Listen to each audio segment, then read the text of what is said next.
Listo. Bienvenidos, buenas tardes a todos, bienvenidos, buenas tardes. Sesión número 5, estimación pasiva de la profundidad. Esta sesión muy interesante porque vamos a ver una nueva propiedad de la luz. Al interactuar la luz con los objetos vamos a poder medir la profundidad, que es una de las más importantes. Hoy nuestros compañeros Henry y Miguel principalmente, Ramiro, ¿dónde? Ah, los tres, sí. Henry, Miguel y Ramiro van a estar a cargo de la sesión.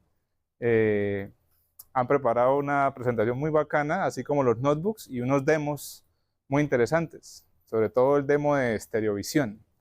Entonces, esperemos que la sesión la disfruten.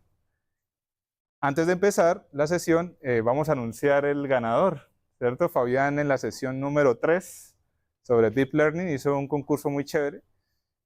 Y ya después de evaluar pues, la función de costo, etcétera, ya se sacó como una ecuación mágica para que supieran ustedes quién era el ganador, ¿no?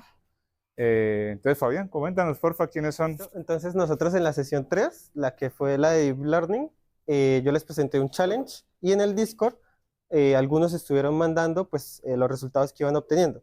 Entonces aquí en la pantalla yo les estoy mostrando los resultados, pues todos los participantes con su score. Nosotros hicimos una fórmula de score para que ustedes pudieran ver cómo lo evaluamos, pero entonces un poco la intuición, le dimos mucho peso a una luz bajita y luego el número de épocas, que es la letra E, pues no tenía tanto peso, y luego estaba el número de neuronas. Entonces, si se fijan, hay una N más un 1 sobre N. Entonces, esa parte es como para castigar muchas neuronas, pero también porque hubo alguien que envió sin neuronas, entonces, pues es un poco como hacer trampa, entonces queríamos también castigar eso, entonces ese parámetro de 1 sobre n más epsilon, pues te castigaba si no ponías ninguna neurona.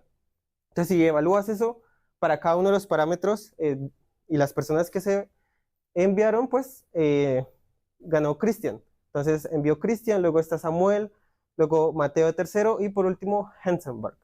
Entonces, pues Cristian está acá, entonces Cristian nos va a mostrar un poco cómo es que llegó a la solución. Entonces, pues si quieres pasa Cristian. Entonces, un aplauso para Cristian.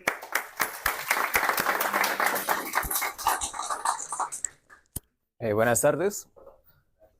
Como tal, yo empecé primero que todo como con las funciones principales que traía, los features principales que traía el mismo Playground. Y una vez probando esas cosas vi que como tal, para obtener un loss más bajito, lo que tenía que era aumentar el número de capas y el número de neuronas. Entonces ya después lo que me puse fue a mirar es que un compañero compartió precisamente cómo abordar a partir de los futures un cambio distinto a cómo puede aprender de otra manera. Entonces, esta persona la abordaba de que añadía desde una formulación polar. Entonces yo dije, listo, claro, por acá puede ser una manera más sencilla de que la red neuronal aprenda, mucho más sencilla. Entonces, a partir de ahí luego busqué cómo le implementé lo que era las coordenadas polares y también luego me puse a buscar como que listo, otras funciones que podían asimilar a cómo está dando la salida o cómo debería como tal comportarse para que se adaptara a los datos de entrada. Entonces yo probé con distintas funciones, las normalizadas y la especial de Fibonacci simplemente eran como para atenuar un poco más el ruido que había. Y entonces primero empecé como con una concéntrica, que es abordando desde el mismo punto de polares, asignar una función de seno por un radio que lo que determinaba era qué tan cerca estaban las ondas. Eso visto desde 3D es como si estuviéramos una función de senos y simplemente lo estuviéramos viendo con trazas, ¿sí? Entonces por eso que cuando lo vemos en 2D se forma como esta figura concéntrica. Ahí yo tuve como tal una luz más baja, pero dije, listo, puede haber que exista otra función donde como tal de un feature más, con los features específicos podría darse más bajo el test loss. Y ahí fue cuando empecé a probar con un tipo de espiral que lo que hace es de que a partir de cierto parámetro que vendría siendo esta, si no estoy mal. A partir de un cierto parámetro, lo que hace es de que dice que la función seno multiplicada por un parámetro r dentro de un y por un r más un teta, lo que hace es de que la función va a estar girando en torno al sentido contrario de las manecillas del reloj, y la r y el teta lo que hacía era que qué tan grande o qué tan separada estaba de inicio de la distancia del centro.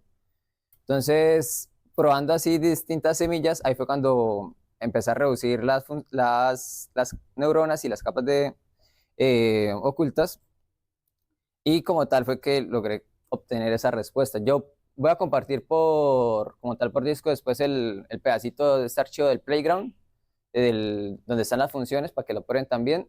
Intenté implementar por otro lado lo que era que se estuviera reduciendo automáticamente por lo que es un archivo TypeScript, lo que era el learning rate, pero no logré cómo hacerlo en sí.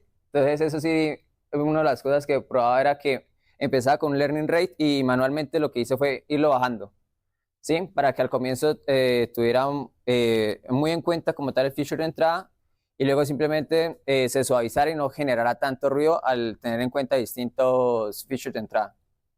Más o menos así fue como llegué a la respuesta. Ok, buenas tardes para todos. Entonces, yo soy Henry Mantilla y soy quien va a estar guiando la sesión de hoy junto a Miguel y Ramiro.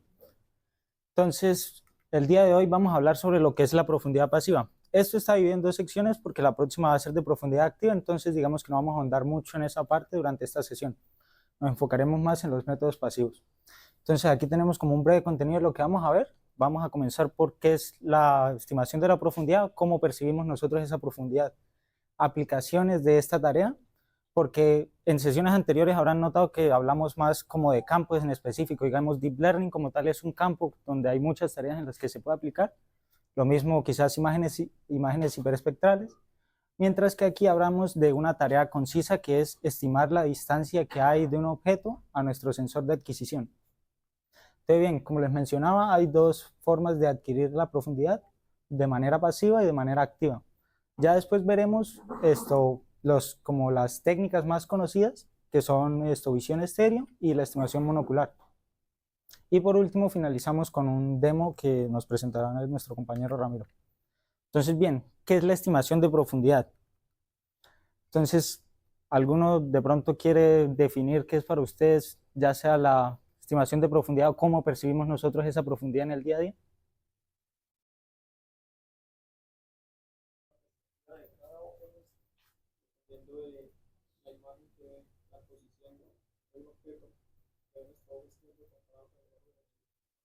Bien, perspectiva, y eso de los dos ojos es muy importante porque básicamente es como nuestro sistema principal para percibir la profundidad, que eso se ve reflejado en el sistema de estereovisión que ya veremos más adelante. Entonces, bien, un ejercicio como sencillito para ver por qué este sistema que tienen nuestros ojos, porque es como si tuviéramos dos cámaras, izquierda y derecha, es tan importante para que percibamos esta profundidad, es un test de estereopsis, que básicamente consiste, lo pueden hacer con un lápiz o bien con sus dedos, que es básicamente vamos a cerrar los ojos, después vamos a poner un dedo al frente de nosotros y una vez abramos los ojos vamos a cerrar uno de ellos, izquierdo o derecho, el que prefieran, y vamos a tratar de en el primer intento con nuestro otro dedo tocarlo perfectamente. O sea, esto es relativamente fácil cuando tenemos ambos ojos abiertos, pero intentémoslo con uno solo y en el primer intento. Listo, entonces, bueno, como ya en sesiones anteriores a esto habrán visto, el mundo que nos rodea básicamente está caracterizado por no solo las coordenadas en X, en Y, ni siquiera en Z, sino que tenemos pues longitudes de onda, tiempo, ángulos, tanto la latitud y longitud como la polarización de la luz, etc. Pero hoy solo nos interesa Z, que básicamente sería nuestra tercera dimensión, lo que viene siendo la profundidad.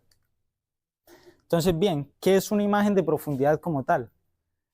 Y es que, digamos que no se confundan en el sentido de que de pronto aquí ven esta imagen con colores, pero no, aquí no tenemos intensidad, sino que esos valores es simplemente un mapeo de esos valores de profundidad a color. Entonces, bien, nosotros en imágenes comúnmente RGB, pues tenemos X, Y el valor de intensidad. En este caso, ese valor de intensidad es reemplazado por lo que viene siendo Z, es decir, el valor de profundidad. Bien puede ser en una medida como centímetros, metros, o incluso puede ser relativo, que ya lo veremos más adelante a qué se refiere. Entonces, bien, digamos, esta es como una imagen de lo que es la estimación de profundidad hoy en día, porque también más adelante veremos ejemplos de cómo era antes de que hubiera todo esto del deep learning y cómo, pues, los resultados eran horribles.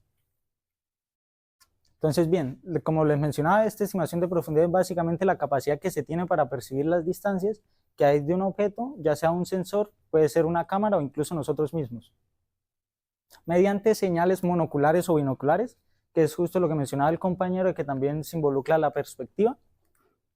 Entonces tenemos, por ejemplo, en vistas monoculares lo que viene siendo la perspectiva lineal, que es básicamente cómo se desvanecen esas líneas en un punto de desvanecimiento en el horizonte, como en este ejemplo de la vía del tren o la carretera. Entonces nuestro cerebro asimila eso como que aquellos objetos, mientras más se alejan y se vuelven más pequeños, es porque están a una mayor profundidad de nosotros. Sin embargo, esto pues para una máquina es un poco más difícil.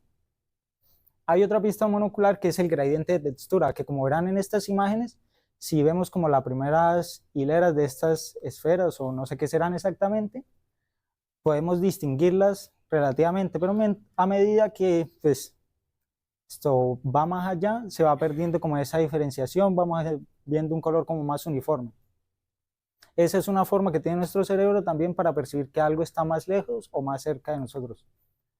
Y tenemos el paralaje de movimiento, que es básicamente cuando, por ejemplo, van en un auto en movimiento y si ven un objeto en el horizonte, sienten como si este se estuviera moviendo mucho más lento de los que tienen esto a su alrededor. Y tenemos las pistas binoculares, que va mucho más ligado a cómo percibimos nosotros la profundidad con nuestro sistema visual.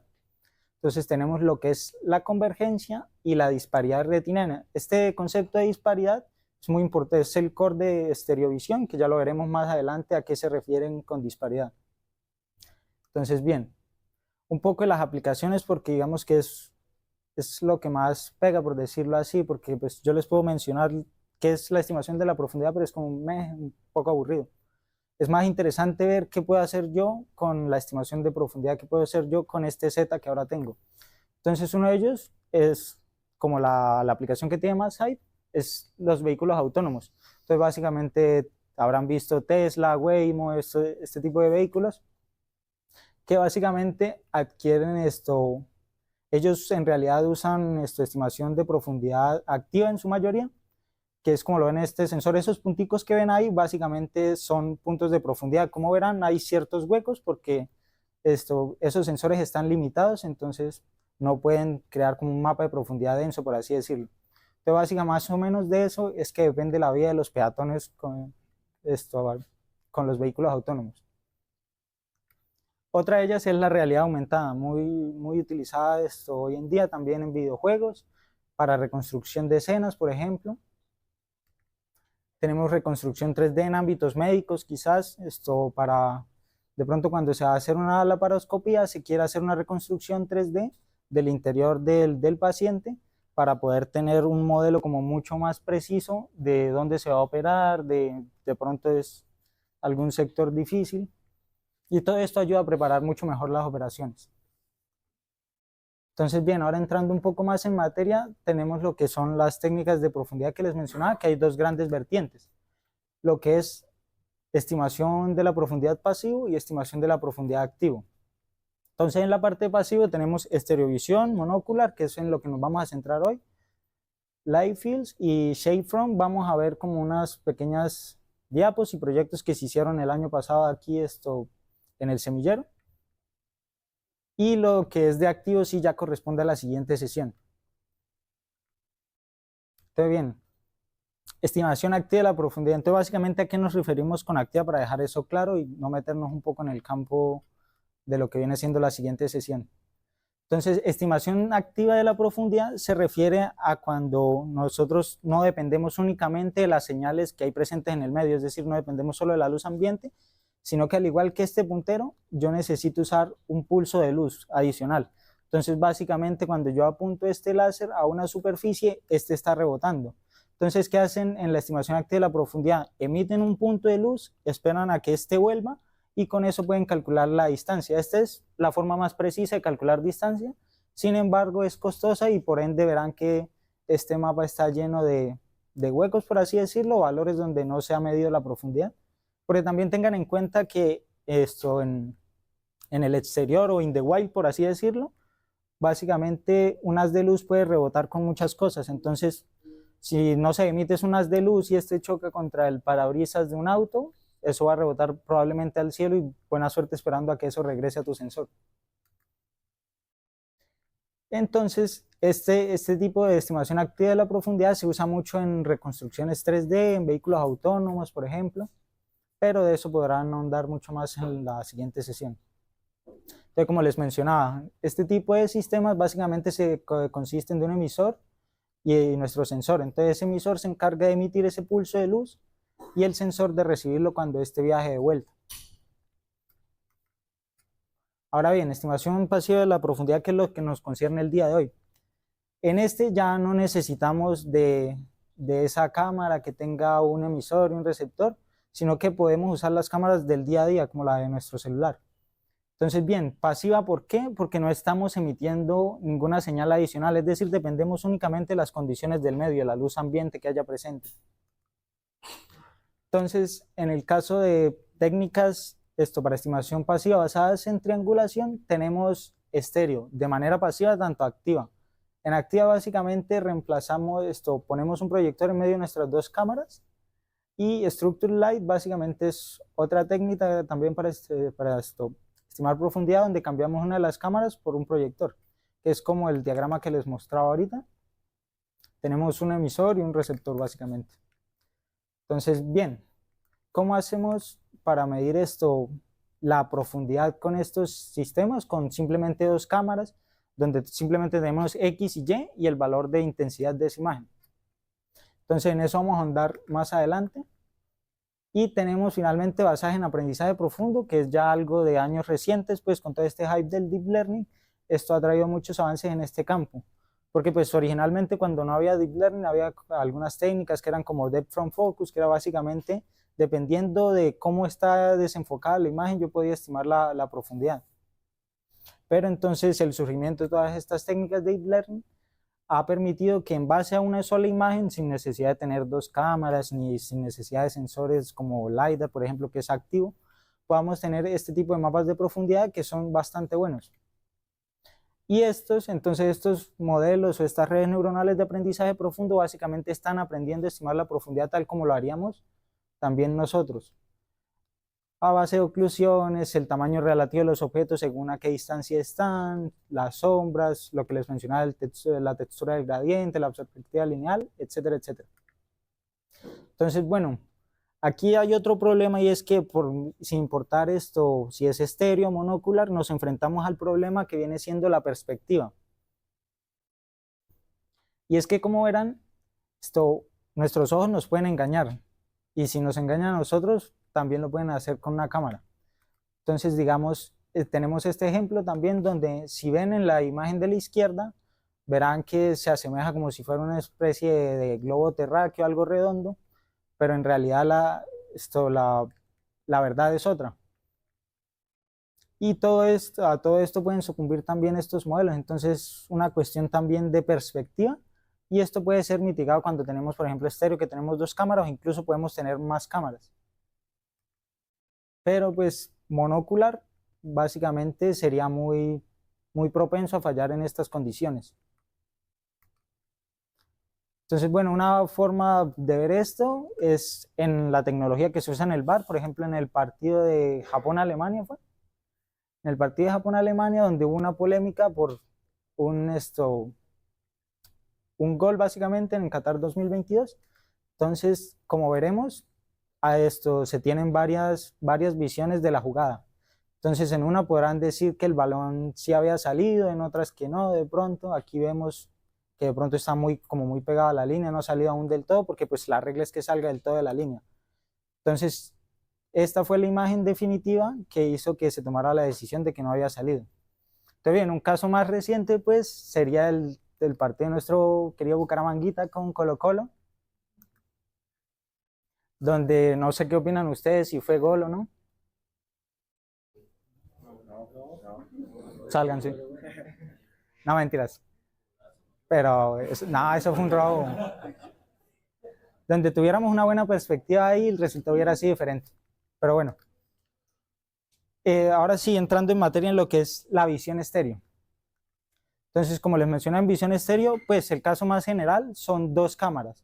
Podemos tener 3, 4, pero por ahora eso es irrelevante. Entonces, el paralaje, o también llamado disparidad, es lo que nos ayuda a estimar la profundidad en nuestras imágenes. Entonces, básicamente, como verán, esto en el recuadro de arriba, tenemos lo que la cámara A ve, y abajo tenemos lo que la cámara B vería. Entonces, como verán, entre ambas imágenes hay una diferencia en cuanto a la posición horizontal del objeto C. A esa diferencia se le conoce como disparidad y está en píxeles. Eso después ya veremos cómo se transforma de píxeles a metros, centímetros, etcétera, para poder estimar profundidad. Entonces, algo que tiene la disparidad es que es inversamente proporcional a la profundidad.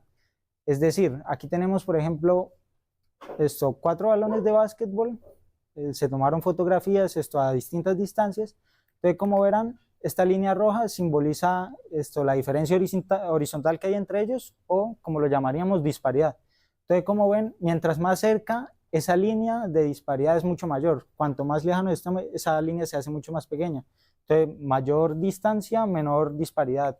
Menor distancia, mayor disparidad, y así. Bueno, aquí podemos ver un demo que lo ilustra. Y la vista del medio sería básicamente lo que nos permite ver como ese shift que hay entre las 2 cámaras. Entonces, ¿cómo funcionan estos sistemas? Y es que no está algo tan simple como poner 2 cámaras, adquirir imágenes y todo es color de rosa.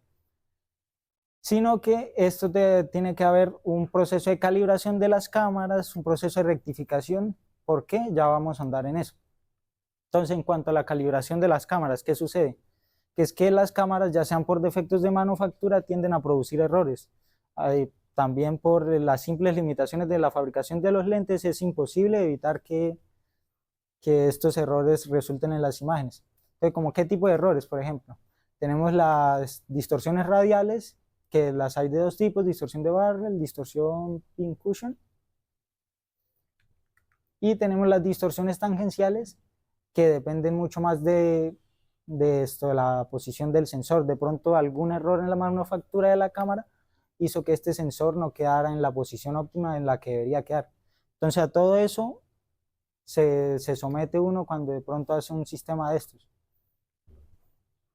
Entonces, bien, para corregir eso hay que hacer la calibración de las cámaras. Entonces, hay una prueba muy conocida, que es con un patrón de ajedrez. Uno detecta las esquinas y pues hace unas traslaciones, unos recortes, demás transformaciones que no son muy relevantes, porque pues hoy en día los datasets que contienen imágenes estéreo ya vienen calibrados. Entonces, bien, ¿cómo obtener la disparidad? Y como les mencionaba, aquí se ilustra que la disparidad es como ese shift horizontal que vamos a tener entre vistas. Entonces, bien, un poco ya sabrán lo que es la pinhole cámara y cómo pues, tiene que ver la perspectiva aquí. Entonces, como les mencionaba, las cosas son también de perspectiva. Un objeto más lejos se va a ver más pequeño, un objeto más cerca se va a ver mucho más grande, etc.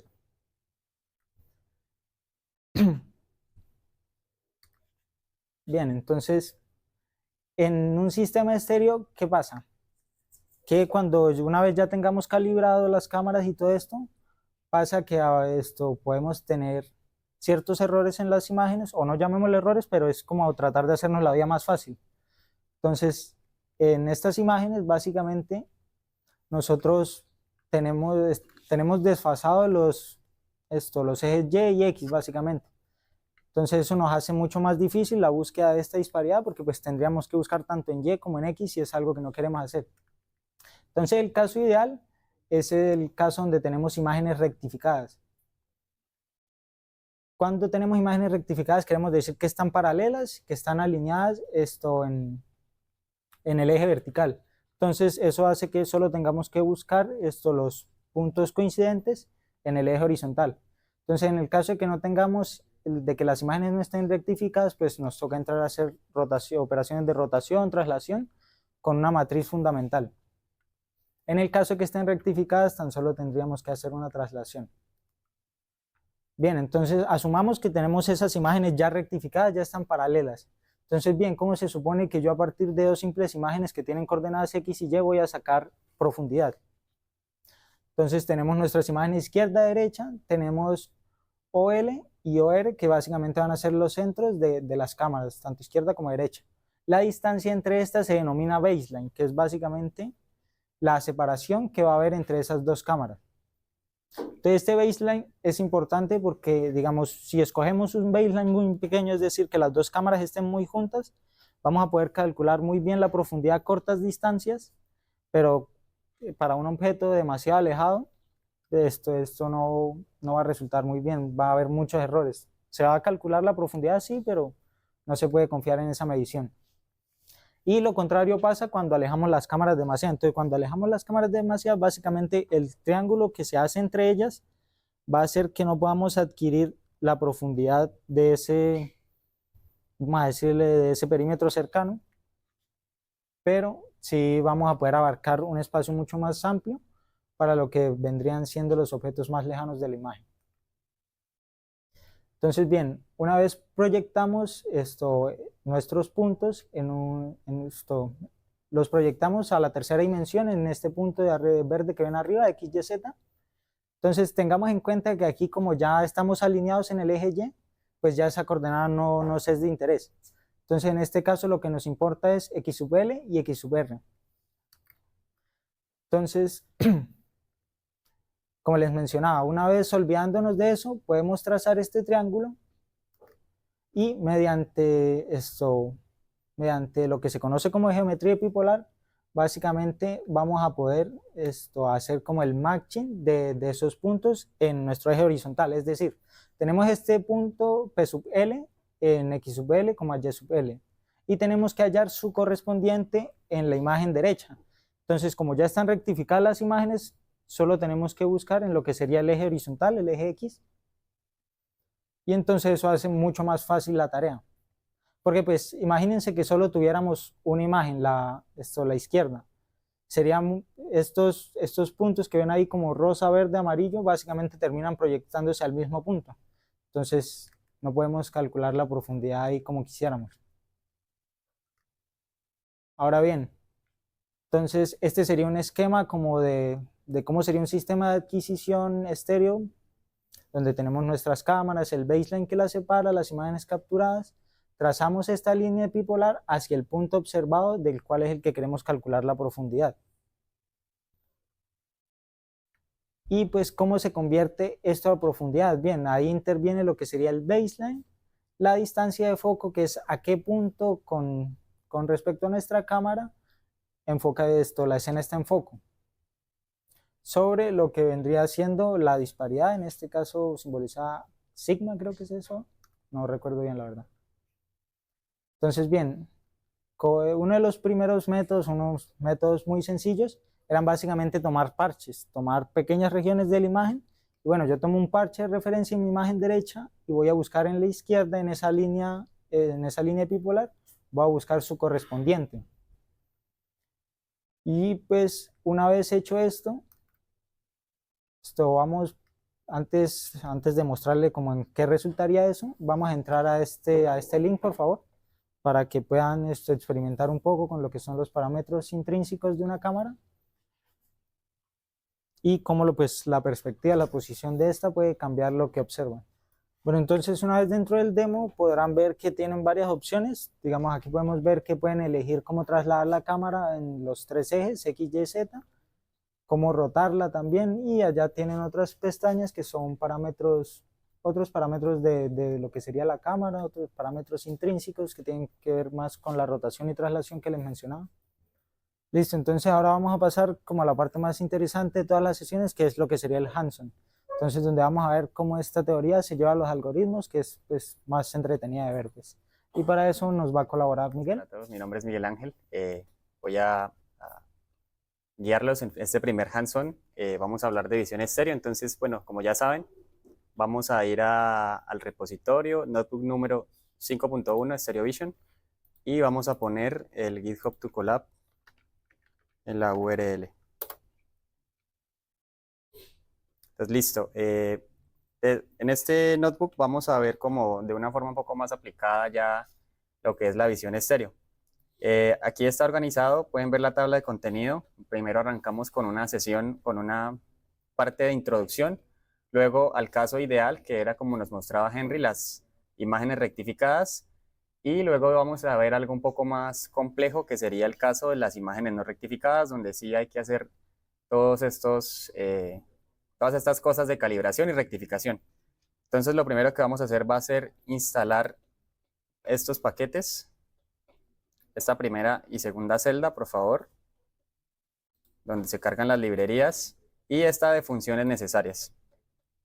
Mientras eso está ejecutándose, podemos empezar aquí viendo una pequeña introducción donde pues está un poco resumido lo que explicaba Henry de lo que se trata la visión estéreo, lo cual pues como pueden leer, técnica de estimación pasiva que se basa en la extracción de información 3D a partir de dos imágenes de color.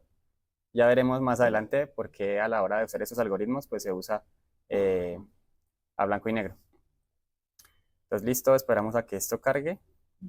Y como pueden ver acá, tenemos una breve muestra de cómo es una arquitectura de un sistema de edición estéreo donde tenemos dos cámaras y vamos a obtener, a buscar el mismo punto en ambas cámaras. Entonces, la primera parte, como son imágenes rectificadas, es decir, que provienen de un dataset, no tenemos que hacer ni cámara calibration ni rectificación.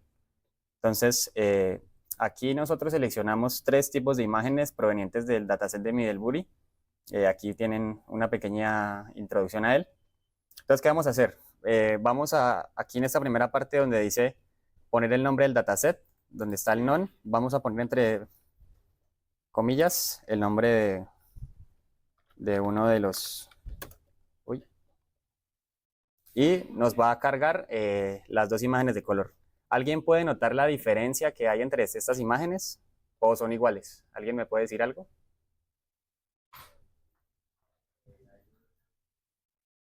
El punto amarillo que está el último círculo rojo está la imagen izquierda está en el centro del círculo rojo, la derecha está más pegadita al medio.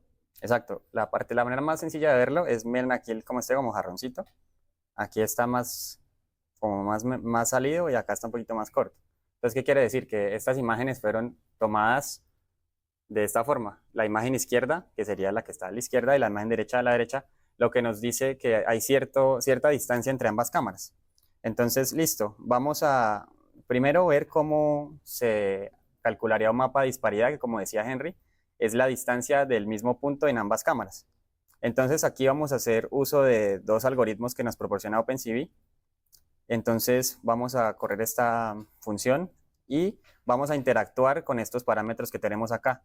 Estos parámetros son los que modifican los algoritmos. Entonces, aquí tenemos dos ejemplos de StereoVM y StereoSGVM, que son dos algoritmos que, como pueden leer aquí un poquito más arriba, hay una pequeña documentación en el cual se muestran las diferencias entre ellos. Entonces, en uno tenemos que el StereoVM es el más clásico y el SGVM es un poco más avanzado. Obviamente es un poquito más pesado, pero pues como pueden ver, si cambiamos estos valores, es bastante rápido que converge nuestro algoritmo. Número de disparities es como la cantidad de intersecciones que va a hacer. Entonces, si se pueden dar cuenta, en las imágenes está como corridita un poquito acá abajo a la izquierda. Si aumentamos este parámetro, va a tomar como un gap más grande. Y el block size es el tamaño como de la ventana que él toma para hacer la búsqueda de correspondencias. Entonces, como esas imágenes son, digamos que pequeñas, por decirlo así, que tienen más o menos 300 por 370, con parámetros bajitos, en teoría debería funcionar. Ya veremos más abajo, con una imagen un poco más real, cómo es la diferencia. Entonces, aquí esto es para que ustedes jueguen y puedan ver la diferencia de las disparidades. Ustedes se preguntarán, ¿por qué aumenta el color y la escala? en la escala está en píxeles. Entonces, ¿qué nos decía Henry? Que a mayor profundidad hay menos disparidad y a menor profundidad hay mayor disparidad. Entonces, todos los elementos que vemos que están con valores más altos en la escala tienen una mayor disparidad, por lo tanto, están más amarillos. Y los que están más lejos tienen menos disparidad, por lo tanto, son valores bajos en la escala. Ahora, ¿cómo calculamos profundidad teniendo la disparidad? Aquí se nos muestra la fórmula que se usa siempre para calcular la profundidad, donde tenemos z, que es la profundidad que queremos calcular, f, que es la distancia focal de la cámara, es un parámetro que pues, trae cada cámara, y el baseline. El baseline es la diferencia entre las distancias de ambas cámaras.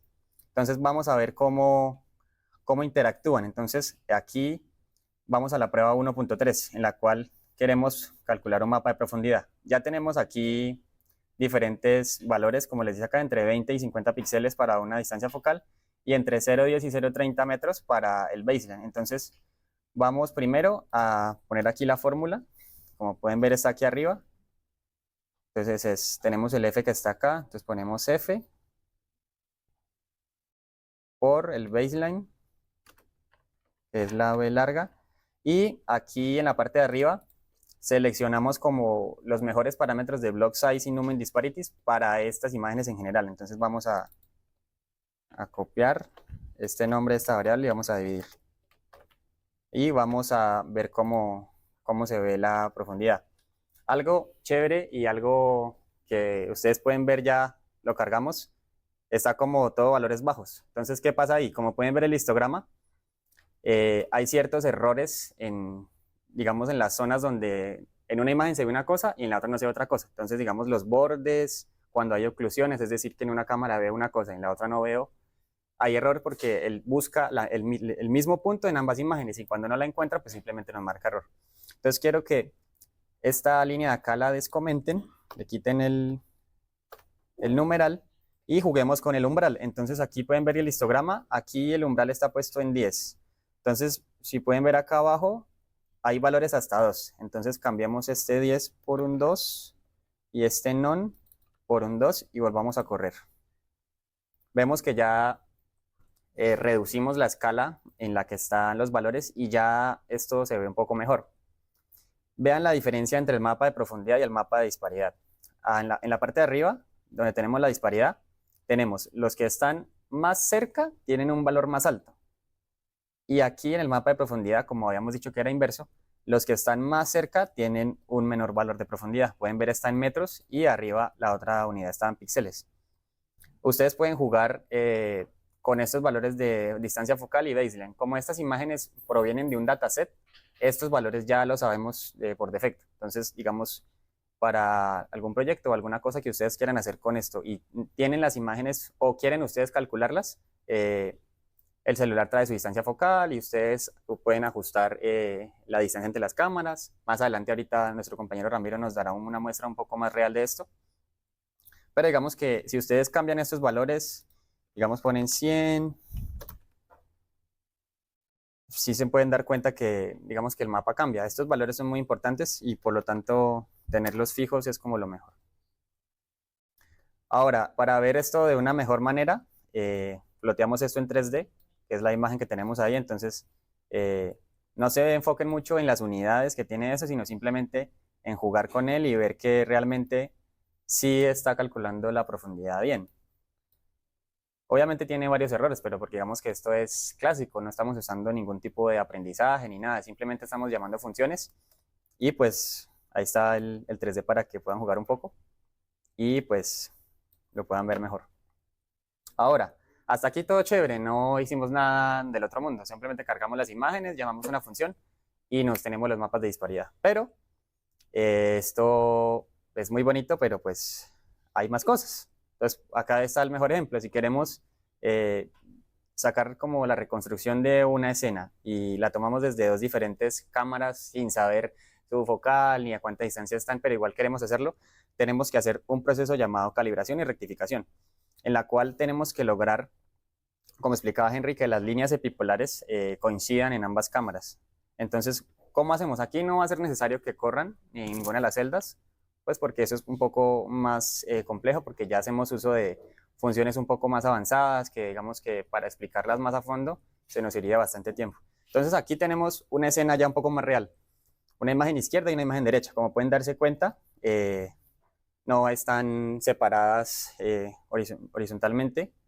Entonces, ¿qué tenemos que hacer para lograr encontrar como la correspondencia entre las imágenes? Primero, hacemos el uso de los key points. Aquí tenemos dos funciones que también nos provee OpenCV, y esto que nos permite encontrar ciertas características iguales en ambas imágenes. Por ejemplo, la esquina de la mesa en ambos puntos, este bordecito del andén. La idea es lograr que todos estos emparejamientos queden de una forma derecha, es decir, que el algoritmo solamente tenga que buscar así, porque si busca así recto, es más fácil que se ponga a buscar en esta dirección. Entonces, listo. Con estos key points obtenemos la matriz fundamental, que es la que nos da la relación geométrica entre ambas imágenes, y después con eso, aquí bueno, está la vista de las líneas epipolares, lo cual cuando una imagen está rectificada, estas líneas deben ser totalmente derechas. Aquí pueden ver que unas están torcidas, otras están diagonales. Entonces, después de hacer todo el llamado a estas funciones, obtenemos las homografías, que son como las imágenes ya distorsionadas, para que al momento de hacer el cálculo de las disparidades, solamente tenga que buscar en una sola dirección. ¿Cómo sabemos que realmente ya están rectificadas las imágenes? Viendo sus líneas epipolares. Como pueden ver, aquí ya las líneas ya están derechas. Quiere decir que las imágenes ya están calibradas. Ahora, ya teniendo las imágenes calibradas, podemos hacer uso de las mismas funciones que teníamos arriba. Vaya sorpresa, miren cómo está arrojando el mapa de disparidad. Se puede ver a muchos factores. Primero, pues que es una escena ya que es real, o sea, esto no es como el dataset de arriba, que digamos pusimos la estatua acá, aquí el libro, o sea, no es una escena controlada, es una escena más real. Entonces, digamos que se puede ver bastante la diferencia entre lo que es imágenes rectificadas y imágenes no rectificadas, pues de esta forma viendo el disparity map. Y si les parece que no es bonito el disparity, pues miren el de profundidad, que digamos que es bastante diferente comparado al que teníamos en imágenes rectificadas. ¿Qué quiere decir esto? Que aún así, habiendo hecho el proceso, esto es bastante complicado de hacer, y ahí ya tendríamos que hacer uso de algo más avanzado, que será como el Deep Learning. Es decir, ya existen algoritmos y programas que se encargan de tomar estas imágenes no rectificadas y hacerles algo para que estos disparities y estas profundidades den mejor. Vamos a ver un solo método con Deep Learning, ya para como introducirlos a la siguiente sesión, a la siguiente parte de esta sesión, que es la parte de Monocular, que ya hace uso de Deep Learning. Entonces aquí ya esto es un poco más complejo. Hace 2 sesiones vimos Deep Learning. Entonces, digamos que este método llamado RAF Stereo se encarga de recibir 2 imágenes calibradas, hacerles algo por dentro. En este caso son extracciones de características, correlaciones y ciertas relaciones entre ellas para obtener un disparity map. Aquí hay un enlace al repositorio de ellos por si quieren leer el paper, si quieren descargar y jugar con ese repositorio.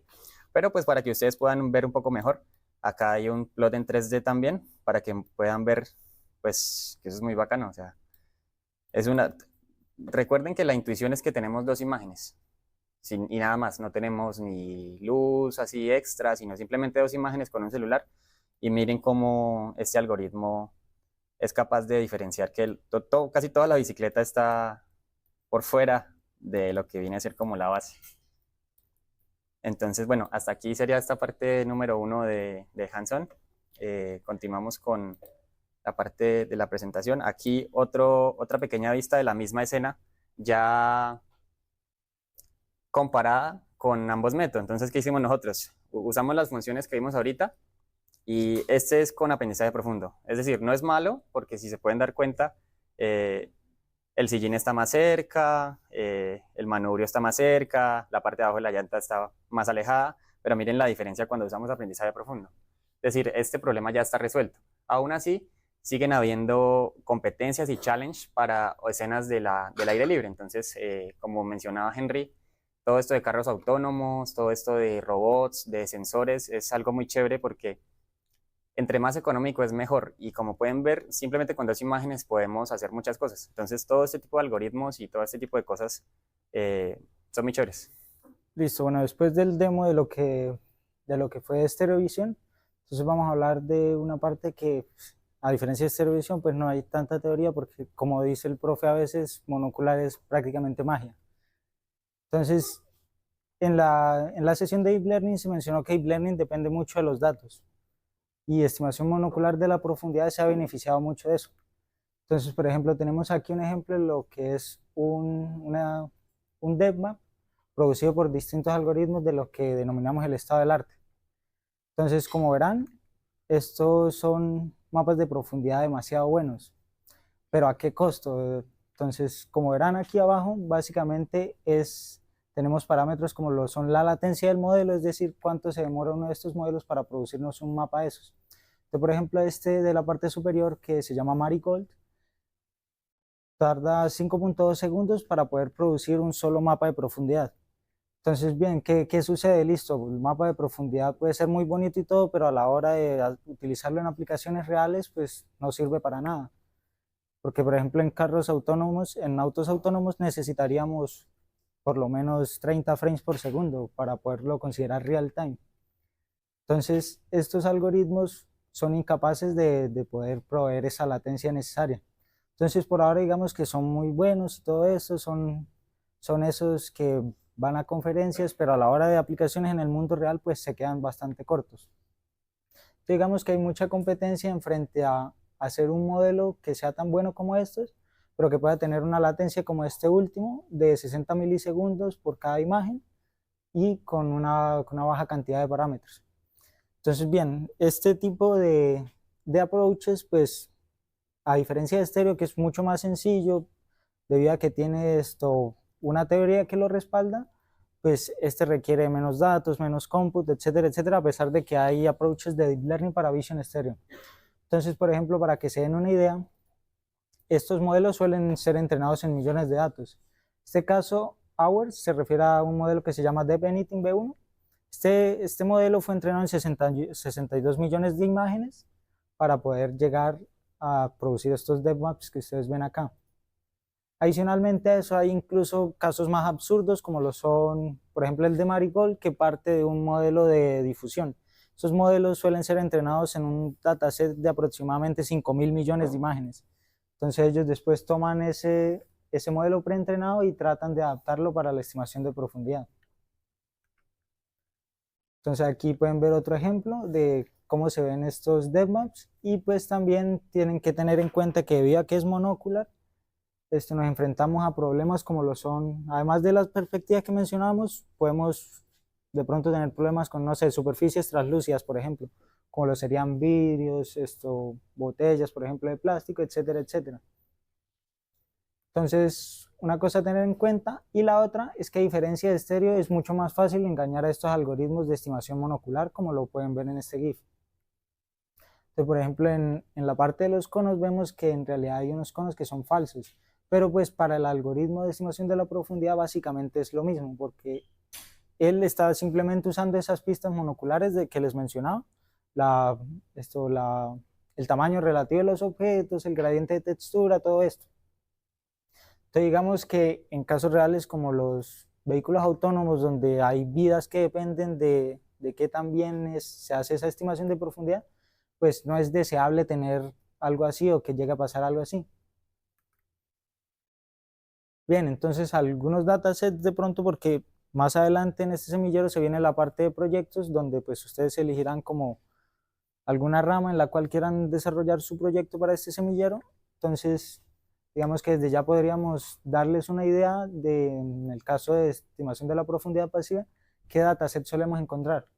Entonces tenemos, por ejemplo, KIT y MS2, que son dos datasets muy conocidos para lo que es precisamente vehículos autónomos, estimación de la profundidad, stereo matching, que es como se le llama al benchmark para ver que también un algoritmo calcula la disparidad. Entonces, como pueden observar, ambos datasets fueron implementados sobre un automóvil. Entonces, tenían ese sistema de visión estéreo, tenían también el estéreo de los LiDARs, que es ese sistema que adquiere estos DevMaps escasos que les mostré al principio de la sesión, que es este que pueden ver acá que dice 360 grados Velodyne, y entre otros sensores. Está NGU también, que es un dataset que podrían utilizar muy fácilmente ustedes, es muy esto pesa muy poco, es muy fácil de manipular. Y pues tenemos otros más avanzados como SINS, que también es basado en LiDAR, pero pues tiene estos LiDAR, estos mapas de profundidad de LiDAR mucho más densos. Y pues una mención especial a uno de los proyectos que se hizo esto el año pasado, que fue liderado por Ramiro, que es básicamente Bucaraset, que es un dataset que fue tomado aquí en los alrededores del barrio de la universidad, con sus respectivos mapas de profundidad. Entonces, ya Ramiro más tarde les comentará como un poco más. Yo no conozco todos los detalles pues, de cómo fue el proceso para la adquisición de este dataset. Y ahora esto vamos a entrar a un demo. Den clic al link, por favor. Pues ahí tienen la posibilidad de usar el ejemplo que ya está precargado en la plataforma, o bien podrían hacer lo que estoy haciendo, por ejemplo, de tomar una imagen de su preferencia y probar que también es esa estimación de profundidad. Entonces, digamos, podrían buscar ilusiones ópticas, por ejemplo, y ver qué también llega a ser ese depth map.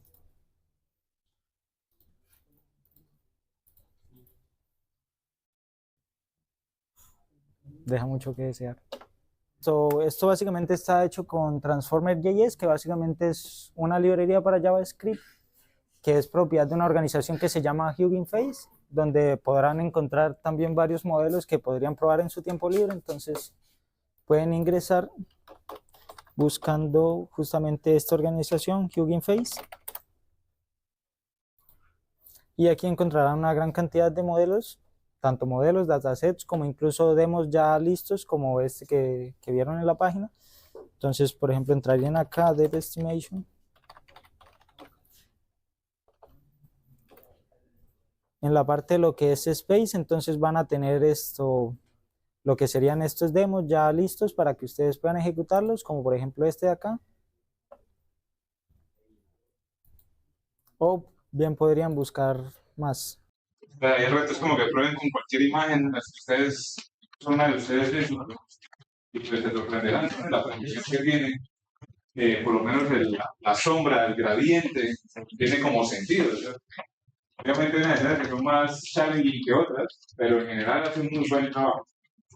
Y ahí detrás ahí, pues, como dijo Henry, una super algoritmo entrenado con muchas imágenes. Transformer, ¿es cierto? ¿Es un transformer? Sí, transformer. Es un transformer.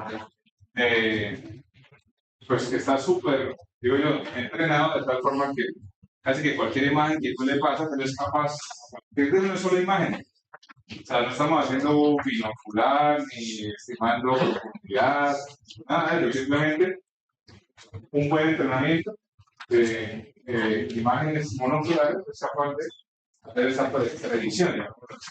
Es bastante interesante ver las capacidades que tiene un algoritmo, ¿no? Tratar de reemplazar toda la tecnología, como la de LiDAR, luz activa, incluso la luz pasiva, por los métodos de estereovisión que estamos viendo en la sesión. Y aunque eso se ve muy bien, pues no está resuelto del todo. Y ahorita precisamente hay diferentes retos o challenges para tratar de incorporar esto a otros espacios, ¿no?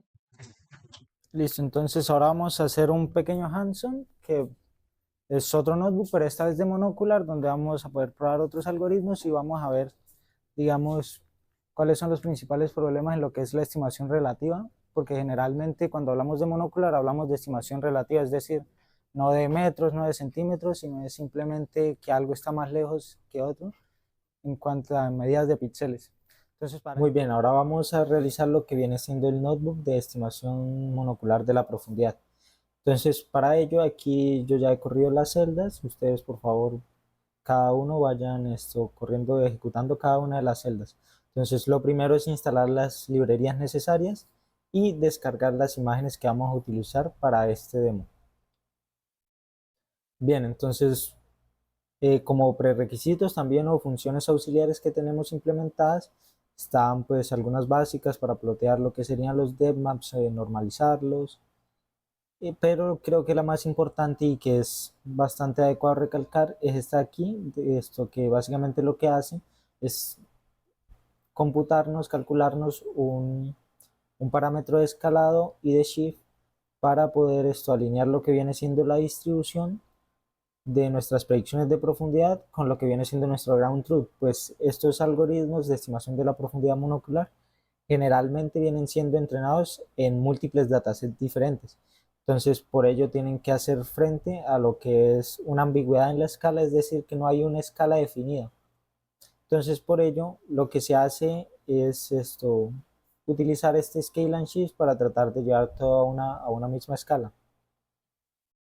Entonces, bien, como primer paso, vamos a visualizar lo que viene siendo nuestra imagen RGB que provienen de un dataset perteneciente a un challenge llamado SoccerNet, que este año sacaron un challenge específicamente para la tarea de estimación monocular de la profundidad.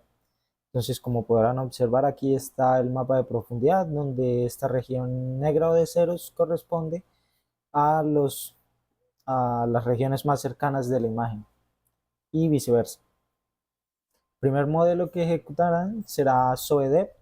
Entonces, como verán, una vez ejecutado obtendrán un mapa de profundidad como este, y por el color bar pueden ver que esta escala va desde alrededor de 1.5 hasta 5.5.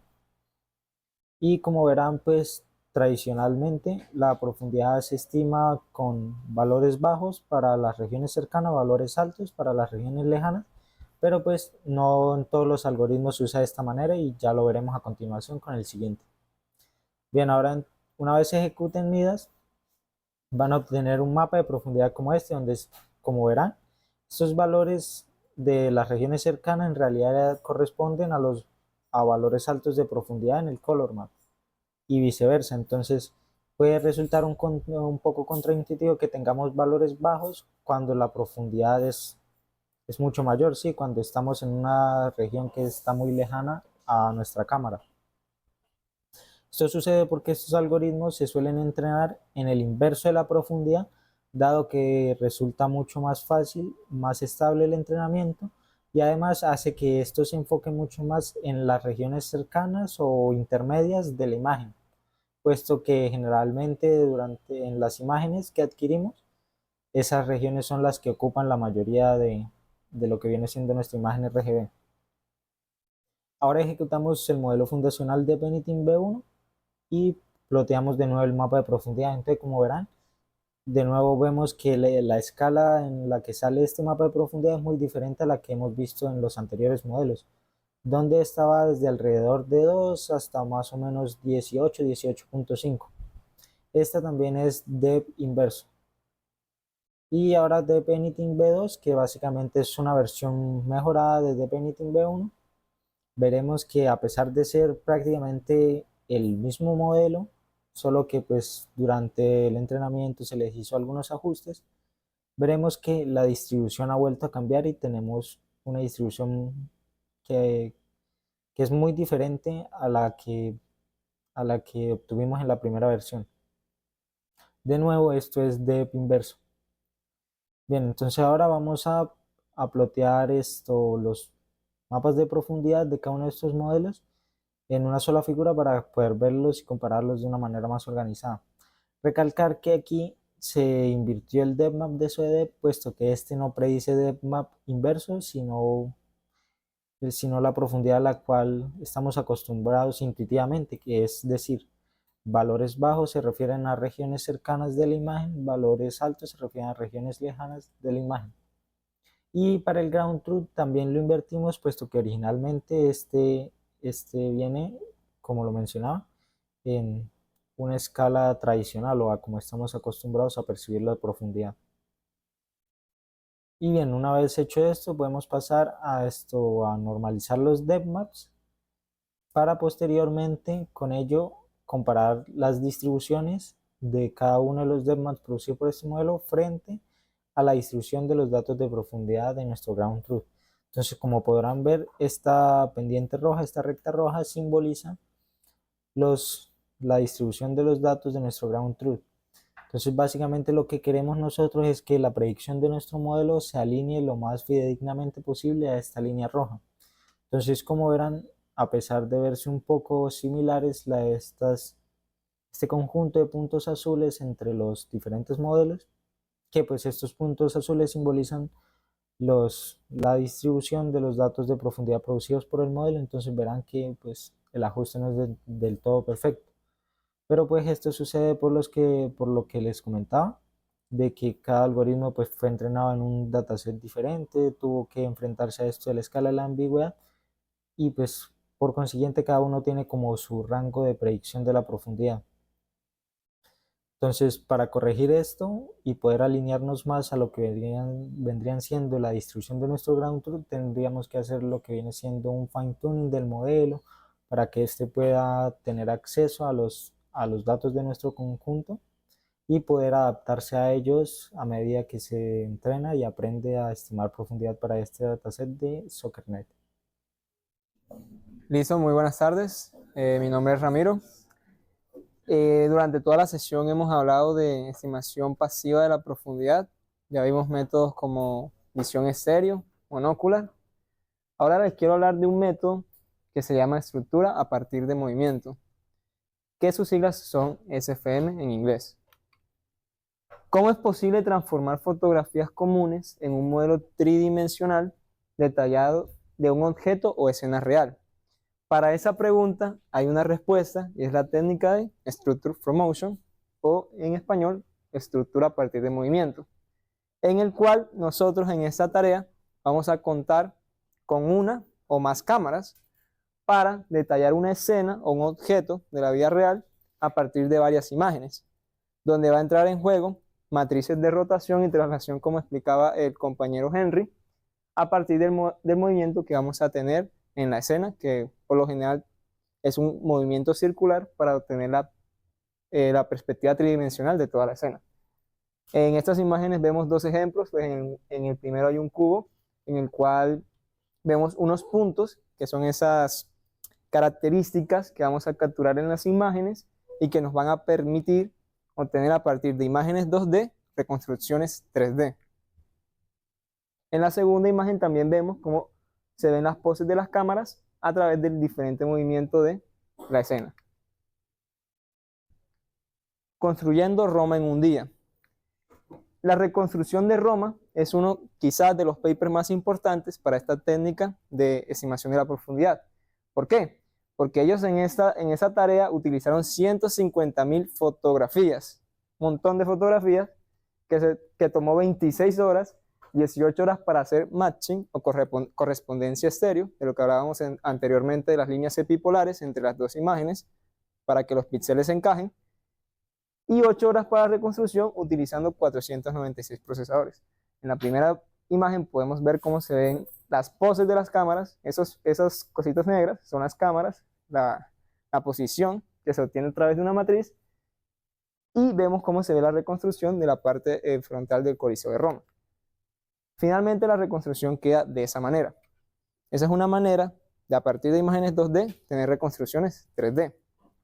Pero vámonos a un espacio, a un método local. Me imagino que ustedes ya conocen esa estructura. Se llama lección de geometría. La tenemos aquí en la entrada de la universidad. En proyectos anteriores del año pasado hicimos algo muy interesante, pues junto al compañero Jorge, que también se encuentra en el salón, que fue reconstruir esta escena a partir de imágenes con las cámaras. En total no tomamos 150.000 fotografías, pero sí alcanzamos a tomar más de 100 fotografías, que en la segunda imagen de la diapositiva se ve la representación de las poses de las cámaras en esos punticos rojos. Esa es una reconstrucción que se realizó. Tenemos también un video.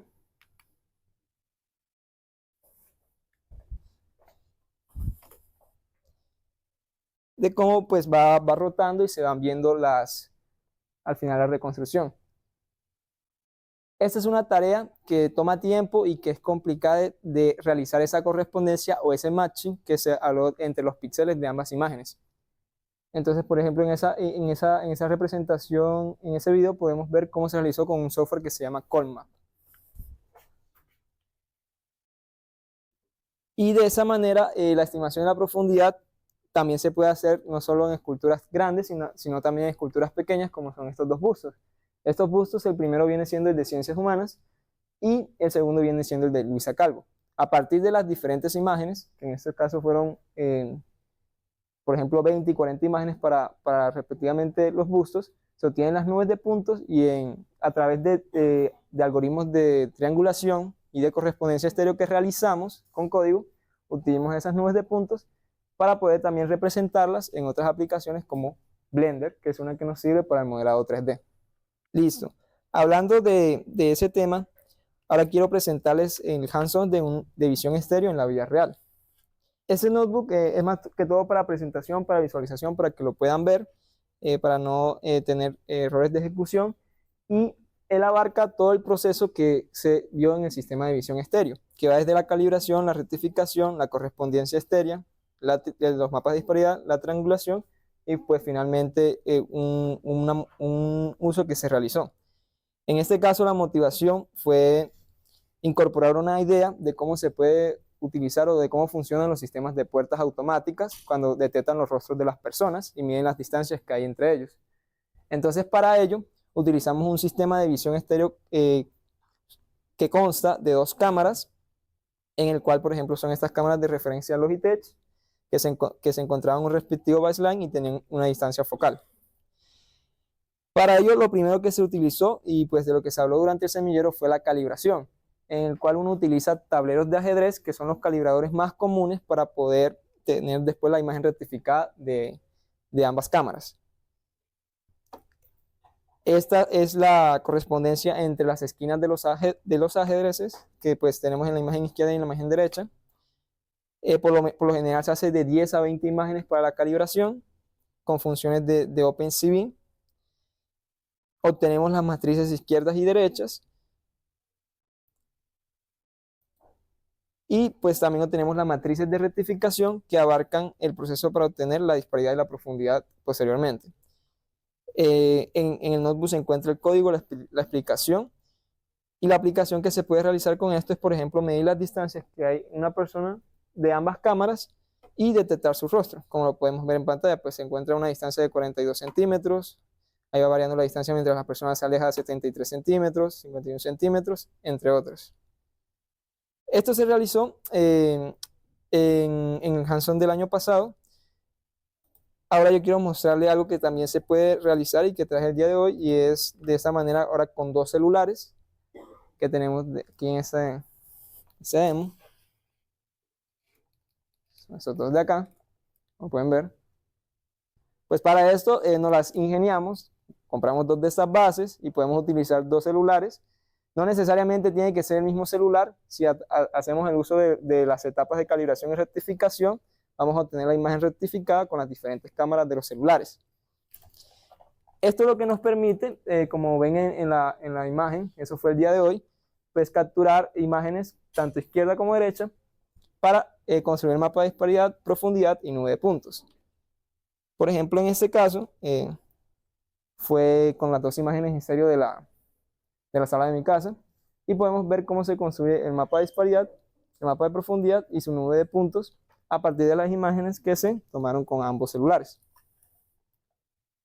Esto se procesó con un algoritmo de vanguardia que se llama Foundation Stereo, que pueden encontrar en la documentación de la página, y es así como luce uno de los demos o aplicaciones que tienen los sistemas de visión estéreo.